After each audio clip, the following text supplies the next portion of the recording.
इस वीडियो में हम लोग बात करने वाले हैं मार्वल्स की। मार्वल जिसे आज हम लोग जानते हैं as one of the best and biggest production studios in the world, जिसने एंड गेम दिया, that is the second highest revenue collection movie after Avatar with 2.8 billion US dollar worldwide collection, जिसने बनाया Black Panther जो कि nominate हुई थी in the Oscars as best picture category, और आज उसकी वैल्यूएशन है 53 बिलियन यूएस डॉलर। हम सबको उसके कैरेक्टर्स पसंद है एंड पर्सनली मेरा फेवरेट है स्पाइडरमैन। क्यों है वो मेरा फेवरेट वो मैं बाद में बताऊंगा, बट आज जो हम मार्वल देखते हैं वो ऐसा हमेशा से नहीं था।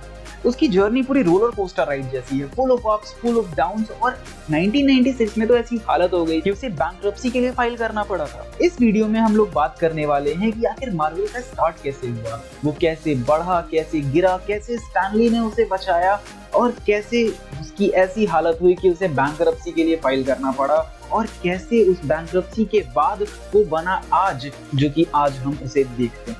यूएसए में कॉमिक्स की स्टार्ट हुई थी 1942 में। उस समय न्यूज़पेपर्स में ही कॉमिक्स आते थे जिसमें छोटी स्टोरीज होती थी और कैरेक्टर्स होते थे, बट इसकी पॉपुलैरिटी 1930 तक आते आते बहुत ज्यादा बढ़ने लगी थी और people started to know that this is gonna be the future. 1934 में यूएस में सबसे पहला कॉमिक बुक पब्लिश हुआ जिसका नाम था द फेमस फनीज। वो कुछ सिमिलर था चंपक और नंदन जैसा, अगर आपने बचपन में वो सब पढ़ा हो तो।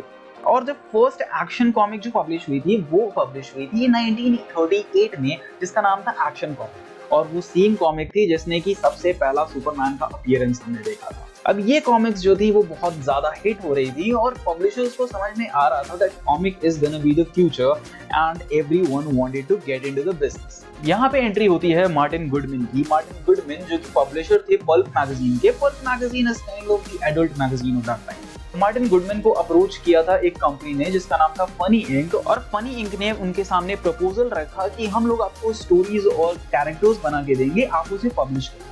और फाइनली 1939 में हम लोग को देखने को मिला हमारा सबसे पहला प्यारा मार्वल कॉमिक्स। और मार्वल कॉमिक्स को मिली बहुत ज्यादा सक्सेस, और इसकी सक्सेस के बाद मार्टिन गुडमैन ने डिसाइड किया कि हम लोग एक नई कंपनी बनाएंगे सिर्फ और सिर्फ कॉमिक्स के लिए, जिसका नाम रखा गया टाइमली प्रोडक्शन। वो सेम ईयर है जब वर्ल्ड वॉर सेकेंड स्टार्ट हुआ था और यूएस में वॉर का सेंसेशन था, और टाइमली प्रोडक्शन को पता था कि इस सेंसेशन का इस्तेमाल कैसे करना है, और इसका इस्तेमाल करते हुए 1941 में उन्होंने लॉन्च किया कैप्टन अमेरिका।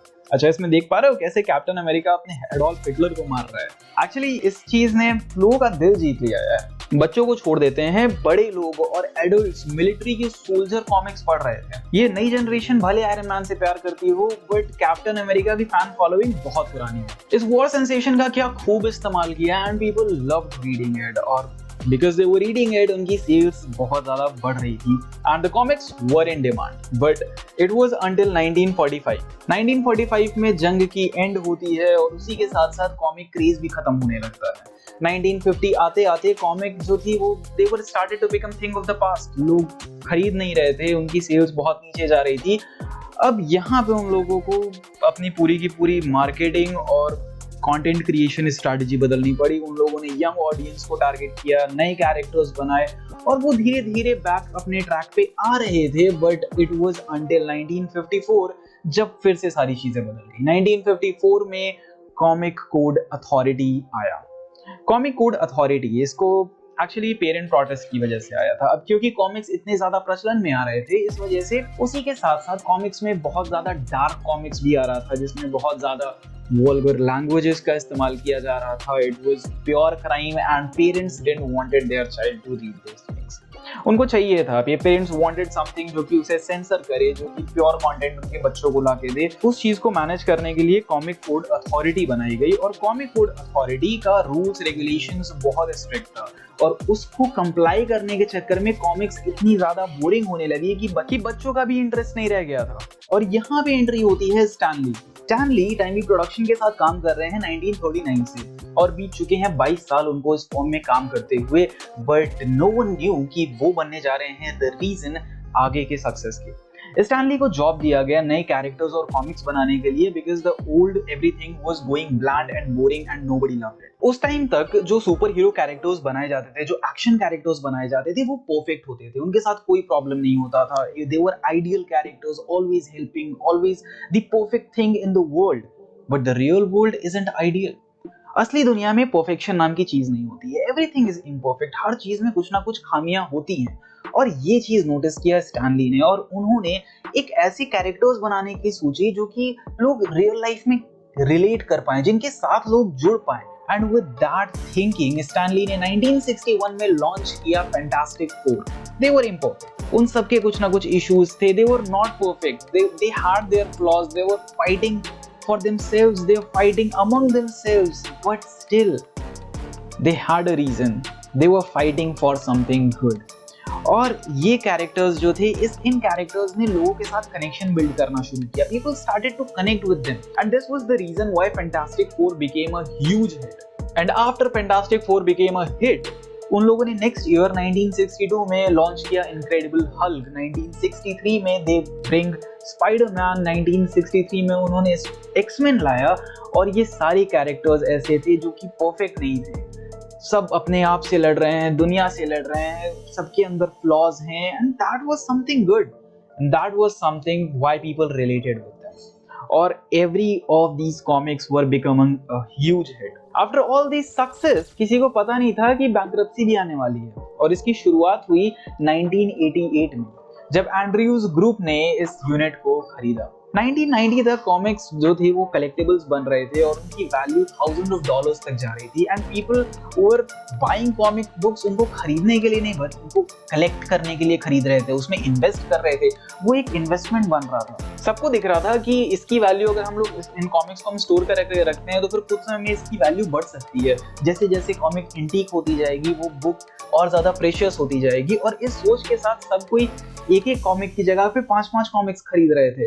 एंड वेल, अब चूंकि एक कॉमिक्स की जगह पे 5 कॉमिक अगर कोई खरीदेगा then everyone have the same thing, और उसकी वैल्यू जो यूनिकनेस होता है, वो यूनिक प्रोडक्ट, यूनिक कॉमिक जो उसको यूनिक बना रही थी, वो चीज वहां पे गायब हो गई। और जब ये लोगों को समझ में आया तो फिर उन लोगों ने खरीदना छोड़ दिया। बट जब तक ये सारी की सारी कलेक्टिबल और इन्वेस्टमेंट आइटम्स की तरह से लोग खरीद रहे थे, उस टाइम तक मार्वल ने बहुत सारा पैसा बनाया था और उनको दिख रहा था, उनके सेल्स हाई हो रहे थे, और क्योंकि सेल्स हाई हो रहे थे तो वो लोग क्रेजीली एक्सपैंड कर रहे थे। अपने कंपटीशन को बीट करने के लिए वो उन लोग को खरीद ले रहे थे। इट्स कॉल्ड स्ट्रैटेजिक एक्विजिशन, और उन्हें खरीद भी रहे थे over the date, but they didn't knew कि आगे क्या आने वाला है। अब क्योंकि इन्वेस्टमेंट बबल था ये, and that was people stopped buying comics at once, sales went down and they still had the obligation to pay that. उनके पास अभी भी, अब क्योंकि उनके पास सेल्स डाउन है, उन्होंने कर्जा लेके कंपनी एक्वायर कर रखी है, उन्हें पे ऑफ करना है, and they were not able to manage their working capital. वो लोग अपना वर्किंग कैपिटल भी मैनेज नहीं कर पा रहे थे। और फाइनली ईयर आता है 1996 जब उन्हें बैंक्रप्सी के लिए फाइल करना पड़ा। पे करने के लिए उन लोगों ने बहुत सारे कैरेक्टर्स के राइट्स बेचे, जिसमें कि स्पाइडरमैन बेचा गया, सोनी को हल्क गया, पैरामाउंट के पास 21st सेंचुरी फॉक्स ने खरीदा डेयरडेविल, एक्समैन, फैंटास्टिक फोर्स, और उनको रिकवर करने के लिए 1997 में टॉय बिज ने इस पूरे की पूरे यूनिट को खरीद लिया। एंड बाय द वे, अब जाके इस पूरी यूनिट का नाम मार्वल रखा गया। वो मार्वल जो कि स्टार्टिंग में था, इस पूरे के पूरे बीच के दौरान कहीं भी मार्वल का नाम नहीं। If you look closely there is nowhere there is Marvel. अब ये समय आ चुका है दौर जिस समय मूवीज नेक्स्ट बिग थिंग बन रही हैं। Movies were becoming mega hits and people were loving the movies and it was the future as well। अब ये मूवी जो मार्वल के कैरेक्टर्स उन्होंने बाकी कंपनीज को बेच रखे हैं, वो लोग उस पे मूवीज बना रहे हैं, and they are making loads of money. और यहाँ पे टॉय बिज भी मूवी बनाना चाह रहा था, बट टॉय बिज वाज समथिंग जो कि टॉय इंडस्ट्री में है, और टॉय इंडस्ट्री के उसको रग रग से वाकिफ है, और उसी के साथ वो आगे बढ़ना चाह रहा था। उसका सवाल ये नहीं था कि कौन आके पर्दे पे किसको देखेगा, उनको मूवी से पैसा भी नहीं बनाना था, उनको टॉय बेच के पैसा बनाना था। उन्हें ऐसी मूवी बनानी थी जिसके लोग टॉयज खरीदें, जिनके उनका टॉय बिजनेस एक्सपैंड हो, और वहां पे उन्हें जवाब मिला आयरन मैन। उन लोगों ने पैरामाउंट के साथ मिलके 2008 में बनाई iron man, and that became a huge success with a worldwide collection of $585.5 million। और इन सारी मूवीज की सक्सेस को देख रहा था डिज्नी, और Disney decided I am buying it. और फाइनली 2008 में डिज्नी ने मार्वल को $4 बिलियन में खरीद लिया। अब नाउ उसके बाद से फिर we all know what's happened. Since then we saw Iron Man 2 in 2010, Thor in 2011, Captain America in 2011, 2022 में आई थी Avengers, Phase 2 स्टार्ट हुआ with Iron Man 3, Thor in 2013, Captain America and Guardian of the Galaxy in 2014, Avengers Age of Ultron and Ant-Man in 2015. फिर आता है Phase 3 जिसमें कि हम लोग देखते हैं Captain America Civil War, Doctor Strange in 2016, Guardian of the Galaxy, Spider-Man Homecoming, Thor Ragnarok 2017 में, Black Panther, Infinity War, Ant-Man and the Wasp 2018 में, Marvel Endgame, Spider-Man Far From Home 2019 में, और फिर वहां से स्टार्ट होता है Phase 4 जिसमें हम लोगों ने देखा Black Widow, Shang-Chi, Eternals, Spider-Man No Way Home 2021 में, Doctor Strange in the Multiverse Madness, Thor, Love and Thunder, Black Panther, Wakanda Forever 2022 में. अगर आगे के प्रोजेक्शंस की बात करूं, उनके फ्यूचर प्रोजेक्ट्स में आते हैं Ant-Man and the Wasp, Quantumania, Guardian of the Galaxy Volume 3 and the Marvels in 2023, Captain America, The New World Order, Thunderbolts and Blade in 2024, और फिर आएगा Phase 6 जिसमें कि Deadpool 3 है, and Deadpool 3 is bringing Wolverine back in the MCU. Fantastic Four है, Avengers The Kang Dynasty in 2025 and Avengers Secret War in 2026. Well, this was the incredible journey of Marvels with all their ups, with all their downs. कैसे start हुई, कैसे गिरी, कैसे उसने अपने आप को recover किया और कैसे उसने अपने आप को पहुंचाया वहां पे जहां पे वो आज है. This was damn a roller coaster ride जो कि आज हम लोग गुजरे हैं. And now what you should do?